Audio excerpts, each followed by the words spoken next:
est-ce qu'à votre avis, Karim, on passe plutôt de l'oral à l'écrit ou de l'écrit à l'oral? Quand on apprend une langue, quand on parle une langue.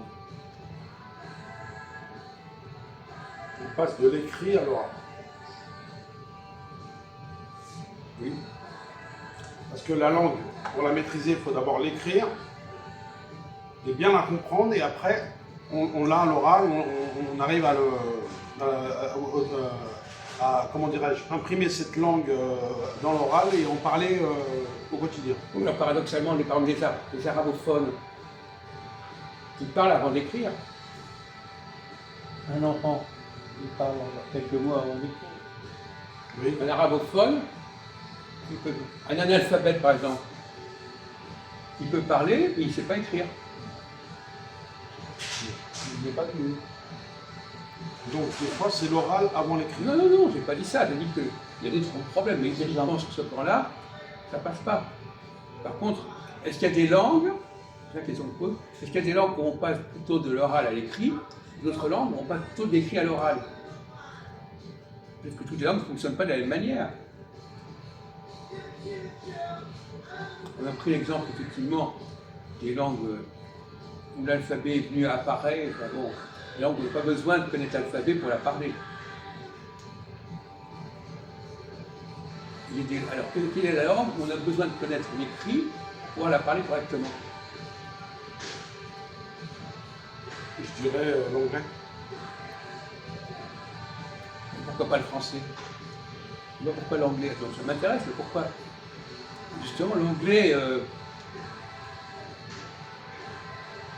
en quoi le fait de savoir l'écrit de l'anglais aide à parler l'anglais?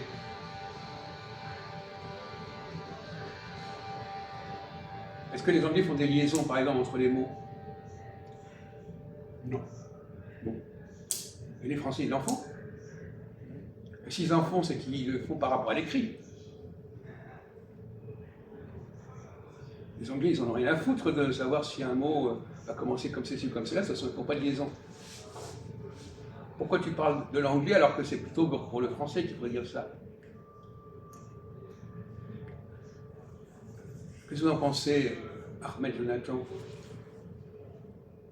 Est-ce que le français est une langue où il faut... Par exemple, on connaît notre ami Majloub, par exemple. Lui, Majloub, il a appris le français oralement et il le parle mal. Il coupe les mots. Il ne sait même pas quand ça commence un mot. Ouais. Donc, en français, on ne peut pas se permettre de connaître pas les... C'est-à-dire ce que tu disais au début, que tu disais comme ça.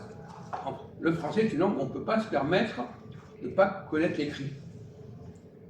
Parce qu'il y a toutes sortes de règles. Pourquoi est-ce que, par exemple, quand par exemple je dis « je suis », pourquoi quand je dis « je suis »,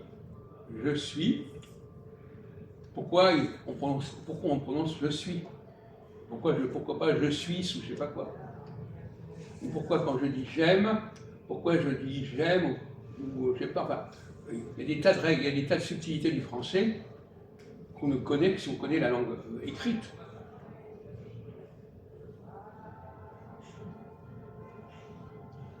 D'ailleurs, si tu dis rare langue, c'est le cas.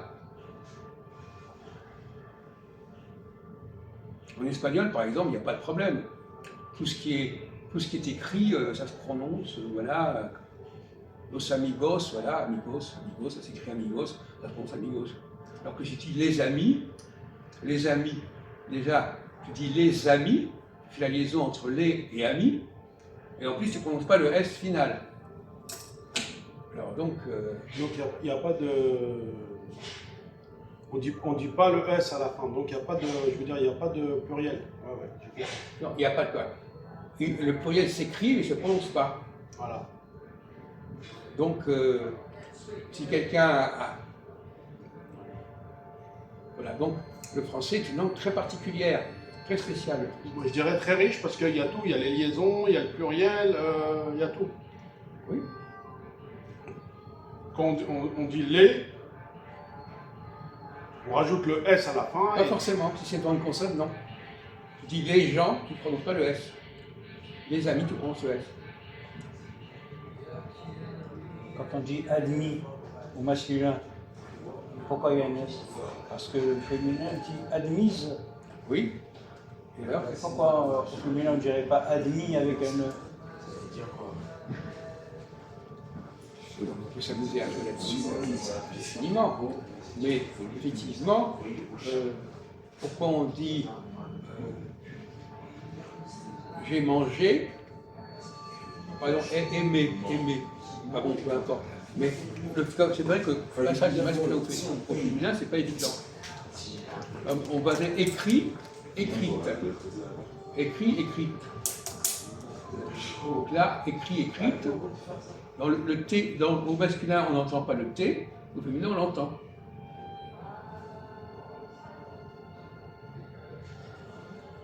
Par contre, si je dis aimer, que ce soit au masculin ou au féminin, on n'entend pas la différence entre aimer au masculin et aimer au féminin.